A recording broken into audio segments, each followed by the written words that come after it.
Welcome, ladies and gentlemen, to our last installment of colonial settlement in early colonial America. This is the Southern Colonies. I'm Miss Jennifer Blank, and I will be your guide on this journey. So let's get going. All right, the Carolinas. Now, nowadays, we know them as North and South Carolina, but originally the Carolinas were one gigantic thing, right? They were just one thing. So let's talk about what they were and how they started. So the West Indies served as a way station to mainland America, right? So in 1670, you have a group of small English farmers from the West Indies. They arrive in Carolina and they decide to start their own show. They were squeezed out by the sugar barons, so they decided we need somewhere else to go, right? They brought some of their black slaves with them and a model of the Barbados slave code. So basically, what was started in the West Indies by the English continued into the American South, what would become the American South. And it starts with this. It was named for King Charles II. He was king at the time, and the Lord granted granted this entire spread of land to 8 supporters and named them Lord Proprietors. So it was a proprietary colony. They hoped to use Carolina to supply their plantations and then eventually export to Europe. Eventually, though, it became its own thing entirely. So let's look at settling the lower South. I want you to just take a look at what this looks like. In the various cities that cropped up. So if you look at the Carolina land grant in 1663, and then just a few short years later, you get an expansion of that land grant, all right? But this was the original size of the grant. This is actually technically New Spain, so you're going to get into some disputes with England and Spain. And it's important to keep this in mind because in an effort to protect the Carolinas, Georgia is going to be founded as a buffer colony, but we'll get to that in just a minute. So colonizing the Carolinas. So they did develop very close economic ties to the West Indies. Many of those settlers originally from the West Indies. Of course, they're originally from England, but that's neither here nor there. They used the local Savannah Indians to enslave other Indians, right? So you help us and we won't enslave you, which of course was a big fat lie because they ended up enslaving or killing off all of the Indians. And again, we've talked about this before, but Native Americans weren't really doing what the English wanted in terms of a labor force, which in their view necessitated the massive importation of African slaves. And that's how you get, or that's one of the ways that you get the massive expansion of the enterprise of slavery, unfortunately. In 1707, the Savannah Indians decided, peace out. We heard about what's happening in Pennsylvania and how William Penn is like, he's like good to us. Like, that's good times. The Quakers are up there. They're good to us. We're peacing out, right? They did not only promise better relations, but they did in fact have better relations, largely because of the philosophy behind the founding of Pennsylvania itself. But this move was not to be. They decided to thin the Savannahs before they could leave, so they killed most of them by 1710 before they could actually fully migrate out of there. Some, of course, did make it out, but the vast majority did not, unfortunately. Not sure why the Carolinians decided they need to wipe them. It's like they're leaving. You want their land, right? So they're leaving. So why would you kill them unless you're just a jerk, right? You're just a person who doesn't care about other human beings. But So port of Charlestown, South Carolina was a very important port in terms of shipping, and of course this facilitated the continued connection with the West Indies. Was named for King Charles of England, became the busiest port in the South, was a city with an aristocratic feel, all right? Religious toleration was practiced, but that was really to attract diverse inhabitants so they could expand their economic powerhouse that the port of Charlestown was. Major crop of the Carolina. Okay, this is important. You might see this crop up on the exam. You'll probably see it crop up on my exams. Now listen. The major cash crop that started the whole colonization show was tobacco, but tobacco was the crop of Virginia. When you think tobacco, you think Virginia. When you think Carolinas, you think rice. Okay, rice was the major primary cash crop of the Carolinas. Virginia tobacco, Carolinas rice. This was the primary export. It was still considered an exotic food in England because, of course, it originated from the East. It was grown in Africa, so planters imported West African slaves to help them properly farm this cash crop. So again, when you look at the hows and whys of the development, they chose to farm rice. that choice of farming rice, it massively and deeply influenced their decision to import West African slaves, because West African slaves were very well schooled in the art of farming rice.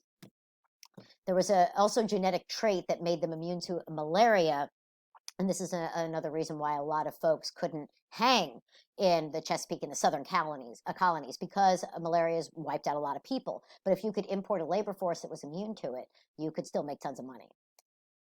So by 1710, black slaves were actually a majority in Carolina. They outnumbered the white population. Crops, another crop was indigo, although not quite as big as rice. Rice was still the primary export. Indigo, which was a dye, was a very, very important cash crop. So was the main thing for it, like I said, was dye. They spun cotton threads, they're woven into cloth, and before they would send out that cloth, they would dye it first, so they could market this and, increase the price. So today, the main use for indigo is also a dye for clothes, but it's primarily for blue jeans, so that's good times.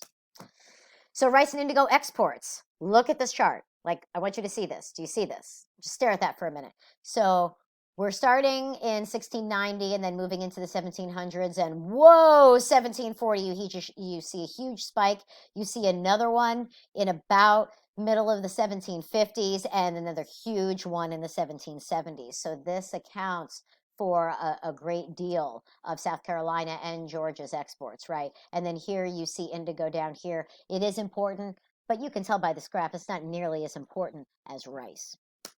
All right, so we have some conflict with Spanish Florida, ladies and gentlemen, because remember, St. Augustine was the first permanent European settlement. St. Augustine is in northern Florida, what is now northern Florida, and St. Augustine was alive and well at this point. It was founded in about 1585.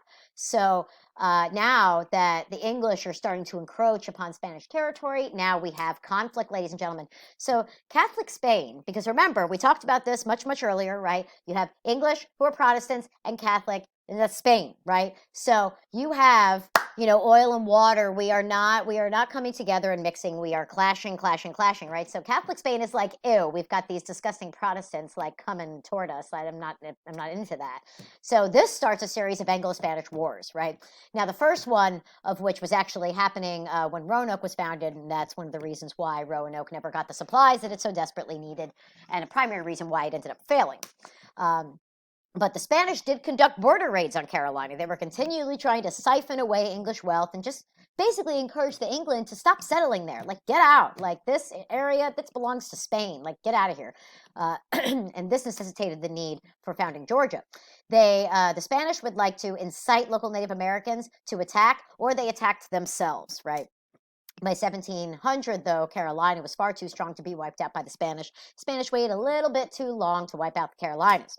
But this back and forth series of wars would be important for the founding of Georgia. We'll get to that in a minute.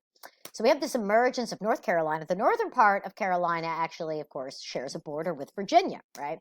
So Virginia was dominated by aristocratic planters. They were generally Church of England members, right? Dissenters from Virginia did move south to northern Carolina.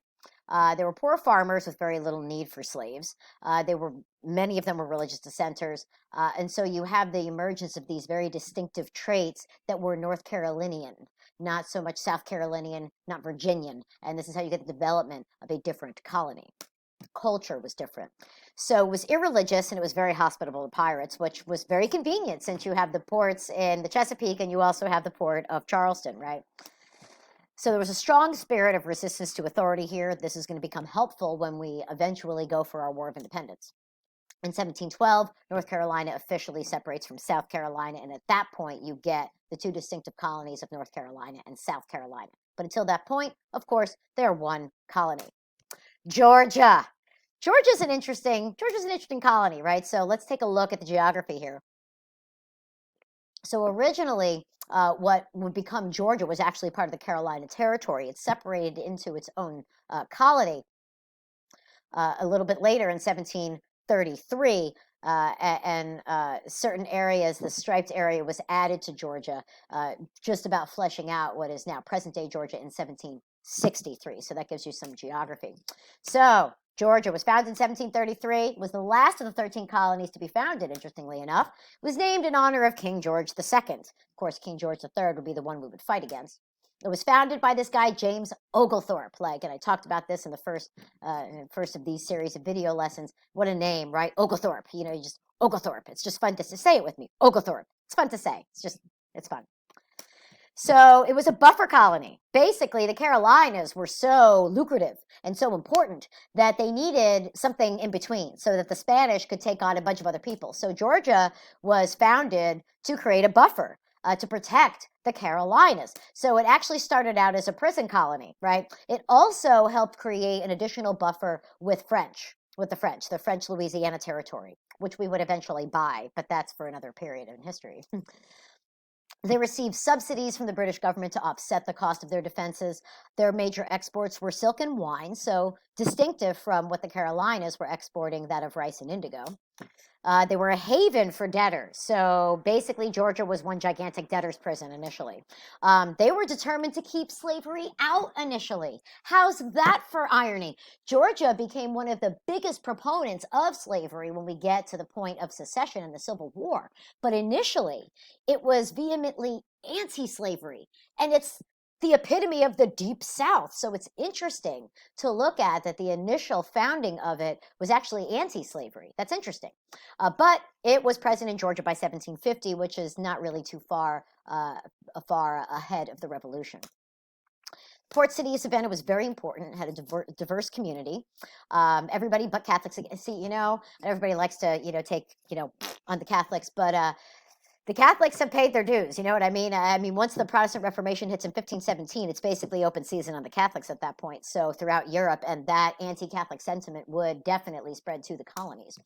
Missionaries worked among debtors. One of the most famous was John Wesley. And if you, schools like Wesleyan, Virginia Wesleyan College, which is where I went to school, West Virginia Wesleyan, Ohio Wesleyan, North Carolina Wesleyan, West Virginia Wesleyan, like all of those Wesleyan schools are actually part of the John Wesley, the tradition of Protestantism that he established, and they are all founded on the basis of his branch of the Protestant denominations. So there you have it, ladies and gentlemen. That wraps up our discussion of the Southern colonies. I hope you learned what you needed to, and I will see you in the next video.